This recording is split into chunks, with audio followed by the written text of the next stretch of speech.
안녕하세요. 오늘은 또 이제 새로운 논문으로 여러분을 찾아뵙는데요. 오늘 할 논문은 노동조합에 대한 논문입니다. 노동조합과 재무분석과 이익예측 회계저널 2016년 5호에 실린 페이퍼고요. 이 논문은 연세대학교 손성규 교수님, 차의과대학교 김태동 교수님, 그리고 전북대학교 신일환 교수님 세 분께서 집필하신 논문이고요. 그래서 이 노동조합에 대한 논문을 왜 제가 선택했냐? 노동조합에 대한 얘기도 이제 우리 사회에 굉장히 중요한 이야기고, 이 노동조합이 회사의 운영에 어떤 영향을 미치느냐 이런 거 역시 이제 조금 알아보면은 좋은 점이 많다, 이런 생각이 들어서 선택했습니다. 재무 분석과 이익 예측이잖아요. 재무 분석가가 뭐냐면 우리 흔히 얘기하는 애널리스트, 기업의 이익을 예측하고 이 기업을 사는 게 좋냐 아니냐 뭐 이런 거 이익 예측해주는 사람들 있잖아요. 그 사람들이 이익 예측을 매년 뭐 자기들이 선택한 기업에 대해서 하는데, 과연 그런 경우에 이제 노동조합이 있는 기업에 대한 예측이 어떻게 될 것인가에 대한 논문이에요. 그러면 왜 노동조합이 영향을 미칠 것 같으냐, 이거부터 한번 생각을 해봐야 되겠죠. 기업의 이익이라는데 영향을 미칠 만한 요인은 크게 두 개로 보통 얘기를 해요. 첫 번째는 아무래도 노동조합 자체도 이익 집단이다. 이 노동자의, 그 회사에 일하는 노동자의 이익 집단, 이익을 대변하는 집단이잖아요. 그렇기 때문에 경영자 입장에서 보면은 우리 회사가 이득이 좀 많이 날 것 같아 올해. 그러면 노동조합에서 야, 너네 돈도 많이 벌었는데 이렇게 우리 월급 좀 올려라, 인센티브 더 많이 달라, 이러고 회사 입장에서는 또 그렇게 하면은 이게 비용일 뿐더러, 인건비라는 비용이잖아요.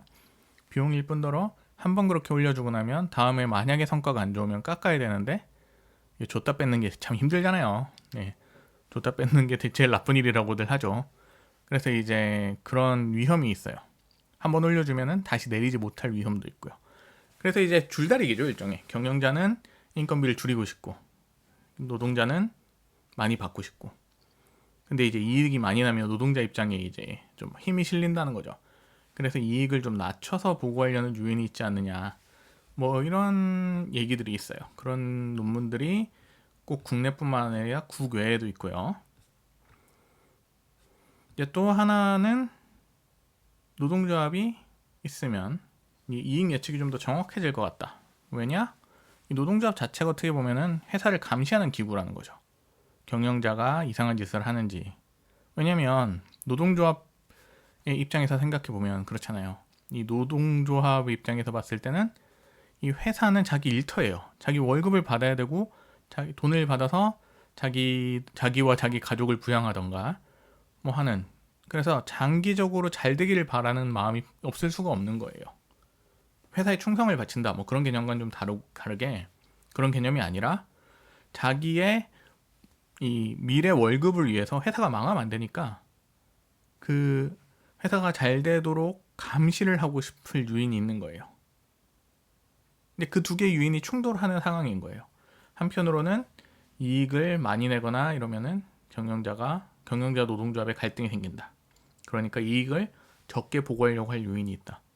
다른 한편으로는 경영자와 노동자 사이에 감시 관계, 노동자와 경영자가 이상한 짓을 하는지 감시하고 회계도 똑바로 하는지 감시를 함으로써, 물론 회계사처럼 직접적인 감시는 아니겠지만 이제 간접적으로 감시를 함으로써 회계 정보의 질도 좋아지고 기타 경영자가 이상한 일을 하는 일도 줄어들면서 기업 이익이 예측하기 쉬워진다는 거죠. 그래서 이게 양쪽 사이드 스토리가 다 있어요. 그래서 그런 노동조합의 역할 두 개가 있는데, 어떤 것이 더 이익 예측이라는 변수에, 이익 예측이라는 능력치에 더 강하게 영향을 미칠 것이냐, 그걸 본 게 이 논문입니다. 좀 더 깊게 들어가고 싶으시면 당연히 제가 이렇게 10분 안에 요약하는 것보다는 논문을 보시는 게 맞는 거고요. 그냥 이런 것도 있네 정도의 소개라고 생각하시면 됩니다. 그래서 넘어가서 뭘 봤냐면요, 이게 몇 가지 재밌는 분석이 있는데, 데이터가 어떻냐면요, 2003년부터 2008년까지인데요 2008년에서 멈춘 이유는 노동조합 변수가 이때까지만 공시가 됐다고 해요. 뭐 저도 잘 모르는데 그렇다고 하고요. 노동조합 가입된 회사는 전체 회사의 약 71%를 차지합니다. 그리고 노동조합에 가입 가입된 회사는 지금 제가 표를 하나 보여드리는데요. 노동조합에 가입된 거, 유니언이라고 된 변수가 있잖아요. 여기 왼쪽에.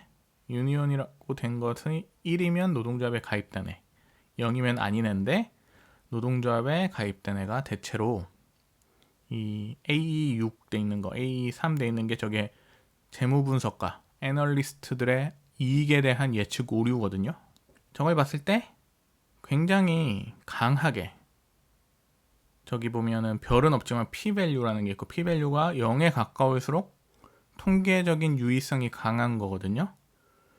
그래서 노동조합이 있는 경우에는 굉장히 강하게 예측 오차가 증가하는 방향으로 결과가 나왔어요. 즉, 노동조합이라는 것이 존재함으로써 경영자와 노동자의 갈등, 노동자가 경영자를 감시해서 얻는 베니핏보다 노동자와 경영자의 갈등으로 인한 코스트, 비용이 더 크다. 모든 면에서 그렇다는 건 절대 아니고, 이 경우, 이 이익 예측이라는 한 측면에서 봤을 때 그렇다를 보여주는 거예요. 사실 제가 재밌다고 생각한 부분은 이것뿐만이 아니라 이 뒤에 몇 개의 테이블들인데요. 우선 첫 번째로 재밌는 부분은 노동조합 가입률이 높을수록 이런 영향이 강하게 나타나진 않아요. 노동조합이 있고 없고는 영향을 미치지만 노동조합이 얼마나 많은 사람을, 회사 내 인원 중에 얼마나 많은 사람이 가입되어 있는지는 영향이 없다고 나오고요. 또 하나는 노동조합이 상급단체인 한국노총이나 민주노총에 가입했을 경우에 이런 영향이 강하게 나오고, 그리고 특히 노동조합 중에서도 민주노총에 가입된 경우가 한국노총에 가입된 경우보다 이익 예측이 더욱 어려운 것으로 나타났다. 그렇게 결과가 났어요. 사실 그래서 이게 어떻게 해석을 해야 될지는 조금 조심스럽습니다. 그냥 결과가 그렇다는 거고요. 이 결과가 함의하는 건 사실은 여러 가지 이슈가 있을 수가 있어요. 민주노총이 더 갈등이 심하냐, 일반적으로 그렇다고 볼 여지는 있겠지만 꼭 그것 때문이냐라고 하기에는 이 논문의 방법론만으로는 확실하게 결론을 내릴 수는 없지만, 적어도 여기서 알 수 있는 건 뭐냐면 민주노총에 가입된 회사의 경우 한국노총에 가입된 회사나 혹은 노총에 가입되지 않은 회사에 비해서 이익 예측이 조금 더 어렵다, 이런 점입니다. 이제 이런 정보를 어떻게 사용할지는 이걸 듣는 분들의 몫이고요. 그래서 결론적으로는 확실한 인과관계를 볼 수는 없겠지만 기존 연구의 이론에 따르면 아마도 노조와 경영자 간의 이익 분배를 둘러싼 갈등, 그런 것들이 영향을 미칠 수 있지 않느냐, 그 정도의 함의를 가지고 있는 것 같습니다. 그래서 오늘은 이 정도로 하고요. 다음에 또 다른 논문으로 찾아뵙겠습니다. 감사합니다.